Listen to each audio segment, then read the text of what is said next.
Welcome to Not What I Thought. I'm Erika. I'm Yolanda. And I'm Becca. We're therapists, entrepreneurs, and perfectly imperfect humans.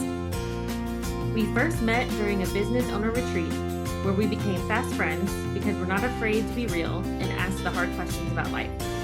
What we thought it would be like, how messy it actually is, and the courage it takes to create the life we want. We continue to build our friendship and personal growth through our own retreats.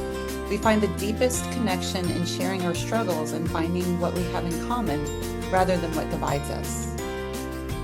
We're breaking down hard topics on our podcast and together have conversations about what it takes to find real talk, real support, and real rest for professional women. We're glad you're here. Join us on your favorite podcast platform. Okay, y'all. We're here for it. I'm taking a big breath. Everyone take a big breath with me. So I think that I have shared along the way that our kids are grown. My husband and I have been married for a hot minute, and we have 3 kids, and they are all in their 20s. So we call them grown-ass adults, which they are. And being the parent of a grown-ass adult is not what I thought it would be. I'm not prepared. I'm not prepared. I don't think anyone is prepared. I don't think anyone is prepared. I thought I was prepared, but no. Then they throw their adult stuff into the ring. So, we've talked before around parenting and how a lot of times in our parenting, we either replicate what happened in our childhood or we work very hard to do something very different. And so, one of the things that I have been really mindful in my parenting was, or has been, to not have my kids experience me as controlling them, especially as they have gotten into their later teen and young adult years. Because I grew up in a super controlling house. I mean, my husband and I were high school sweethearts, and there was a calendar in the kitchen back in the days where before smartphones and stuff, where we kept things on calendars in kitchens. And we were across the street neighbors, and my mom would keep track of the times that I would go over to his house with a mark on the calendar, and then she would keep track of the times that he would come over to our house with a mark on the calendar to make sure that those were at least even. Wow. And then one of my favorite stories to tell is that I had a curfew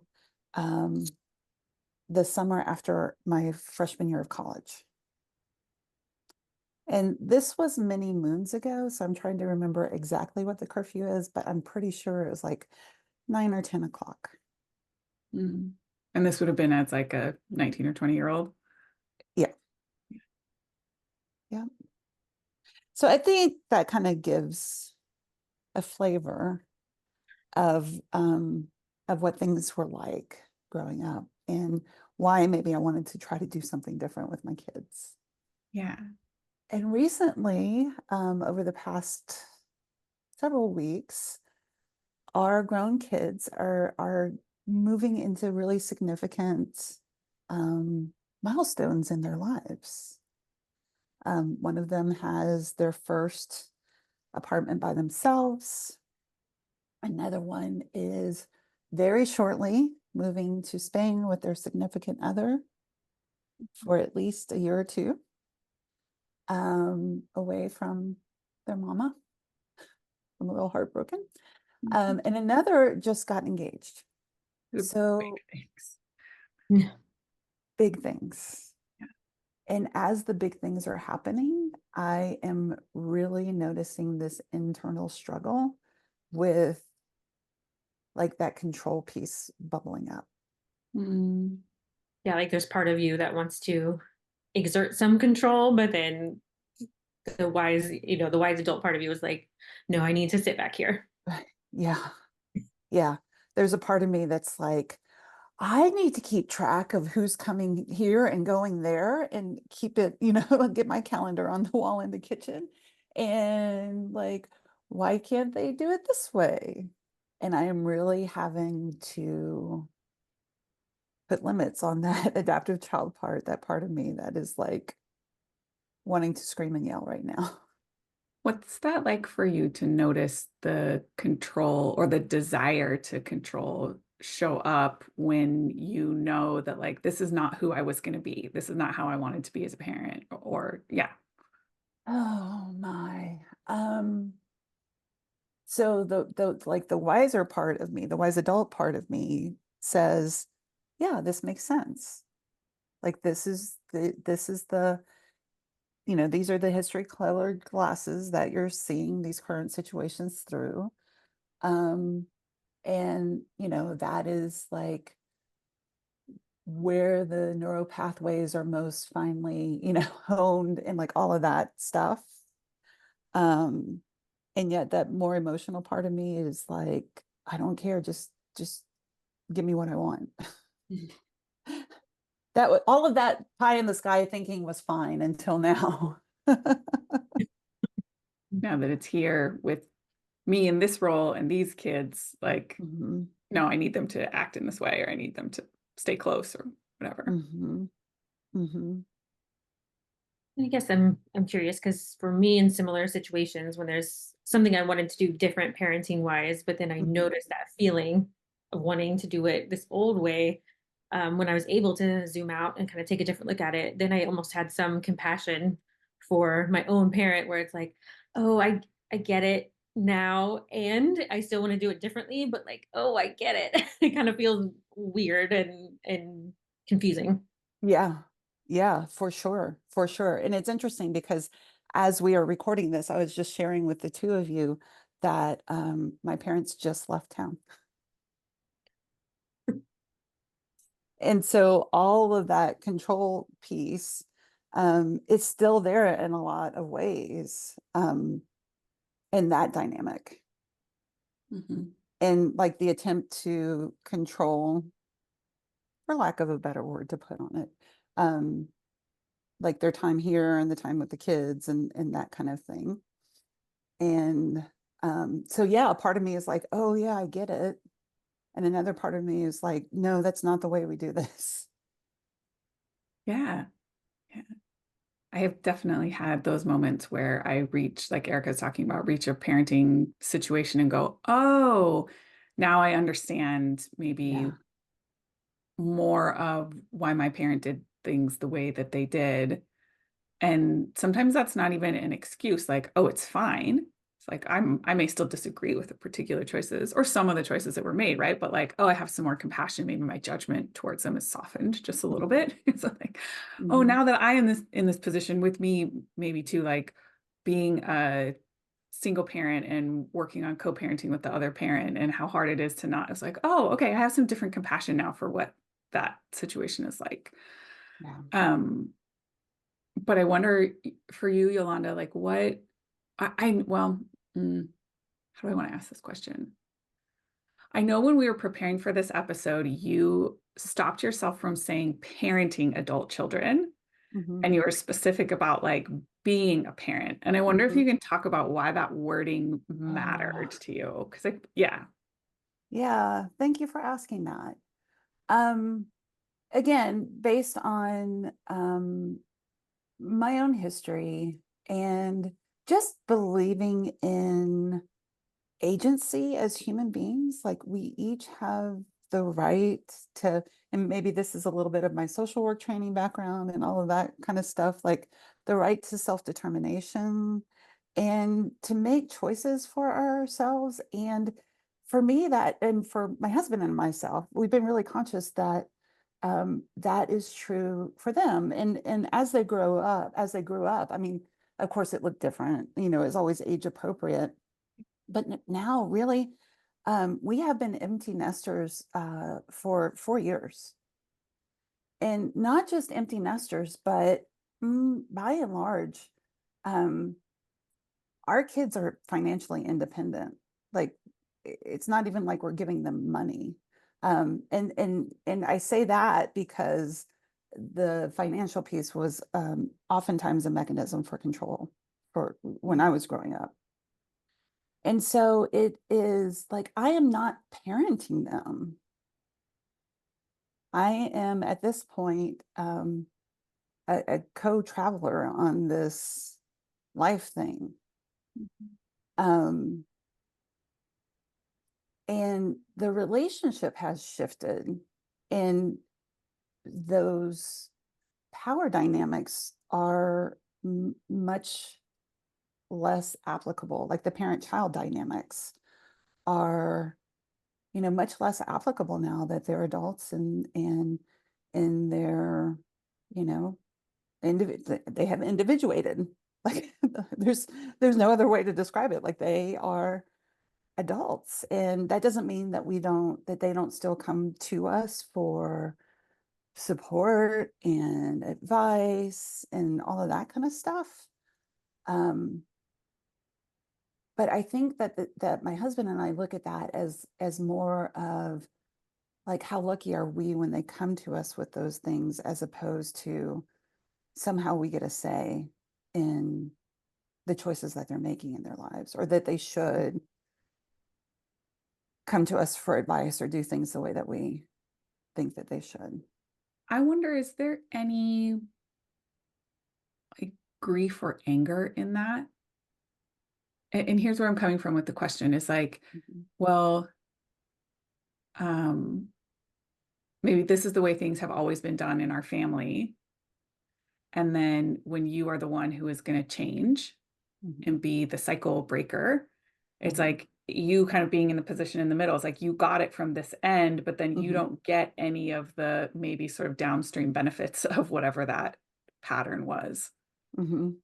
Right. So like, okay, I got controlled and had to like be kept close to my parents as an adult. And now because I'm doing it this different way, I don't get to keep my children close to me in that same way. Yeah. Yeah. And I think that there's not only grief, but there's a little bit of fear. I think that part of like that emotional part of me is like, oh my gosh, what if you don't do it the controlling way, then you don't get any part of what you want or what you're longing for. Yeah. You know? Has that been true for you? Yes. That I think that's what I have been, as these big milestones have been coming. I think that's the part that I have been wrestling with the most. Like, what if that actually is the way to get the precious time with them that, my heart desires? And so I've been really trying to navigate with myself and negotiate with myself and remind myself that instead of control, I'm making requests. And I'm also reminding myself that in every request, there's room for no. And there is some grief in that. I guess my question is more because you said you've been fully empty nesting for 4 years, but it's been much longer than that since your oldest left the house, right? So like in that time, has that fear come true that if I don't do this controlling thing, then I don't get to be close to them? It has not, and the stakes haven't felt as high as they do now. Because we've been really fortunate that, I mean, we've been empty nesters, but everyone lives locally and close by, and we're getting together on a regular basis and, having dinner and playing games and like all of the things. And now that those realities are not the same.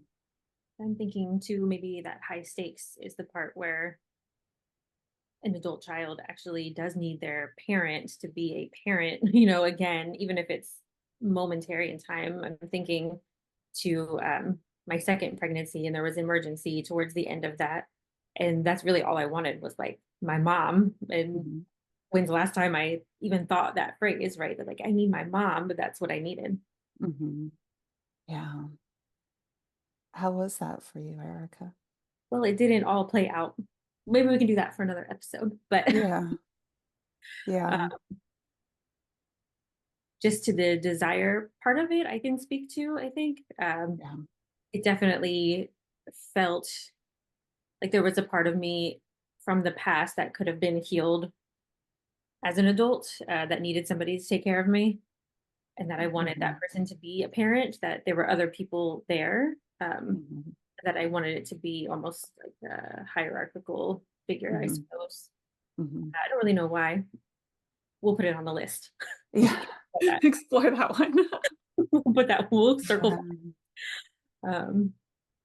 But yeah, I just remember having that thought, like, oh, I really need a parent, Mhm.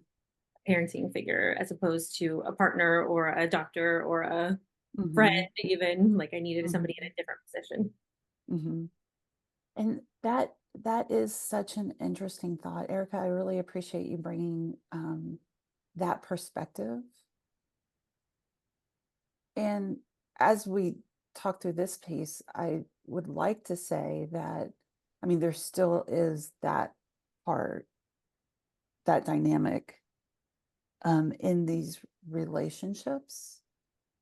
And there is, I think, an intention of being a little bit more explicit, or having a different, having a clearer understanding for myself about um, like what role do you need from me right now?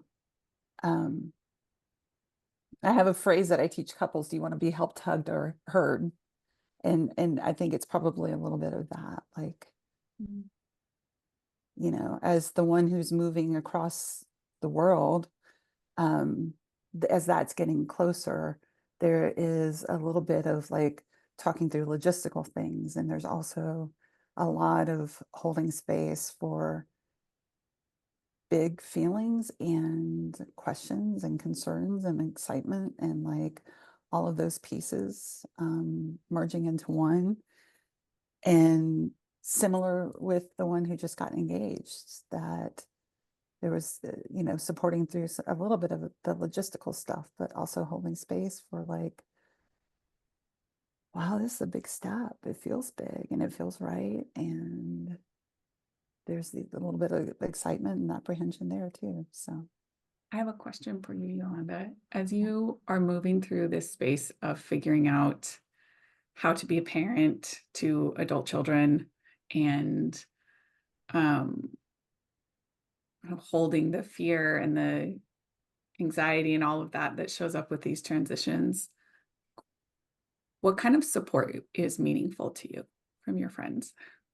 mm, well, that's a really, really great question. And I think it ties back to some other conversations that we have had before around the topic of support. And what I've noticed is not supportful, or supporting and Supportive? helpful. Supportive, thank you. That's a There you word. um, I've heard more than once. Well, it's not like they're going off to war. It's just, it's just an airplane ride away. go. And I'm like, not helpful. I get it. Like, I can have some perspective about it, and this is a big deal for us. Yeah. So I think acknowledging, like, yeah, it's tender. Um, I think, yeah, that's the biggest thing. It's like seeing the emotion of the situation for you and not trying to explain it away or Or dismiss it. yeah. It sometimes can feel dismissive. I'm actually shocked to hear that that's been a response that you've gotten, because I feel like maybe that's the people in my world would be like, oh my God, your baby's leaving. I can't believe it. And I think that sometimes can skew in the opposite direction, right? So I mean, because I of course, um, but I don't need that to play out to an extreme either. That's not helpful either. Like, how are you going to survive? Well, we'll adjust. It'll be a new normal where we'll figure it out. Um, and until we do, it'll feel a little rocky. Yolanda, what does your heart know to be true? Oh, well, what I first thought about this was that I was doing a pretty good job of doing things differently. And so, like, the current intensity of the emotions that are happening for me are catching me off guard a little bit of a tailspin. And also, my heart knows that there is room for all the emotions, the bitter and the sweet, because I have never felt like that word is more applicable at any other point in my life than this moment, like bittersweet. And I can continue to do the work internally to manage these so that I can be more moderate in the requests that I'm making of these amazing humans that I get to be in relationship with. Erika, what does your heart know to be true? My heart knows that I'm grateful to have Yolanda in my life so that I can witness her experience. I think be there, get her inside knowledge, and I'm fortunate enough that she shares the range of things with me, and that's really cool because not everybody will do that with somebody. But also humbled that I can be there to show up as that support person that's just sitting there. We're just hanging out, holding the space, whatever it is that day, and yeah, don't need to fix it. Just be there. That's pretty cool. How about you, Becca? What does your heart know? My heart knows that it's okay to feel a little raw and a little tender at these big transition points. And that with the right support, you'll be okay on the other side. It's not the first time that you guys have helped me through raw and tender. So thank you. Love you. Love you too. We are so excited to announce our upcoming live event. Join us online on January 19th, 2025, where we'll guide you through the sometimes shame and guilt-ridden experience of setting goals for the year. We'll have real talk about how goal setting can lead to burnout and real support for visioning a 2025 that includes real rest, connection, and play. Go to notwhatithought.com to register. We hope to see you there.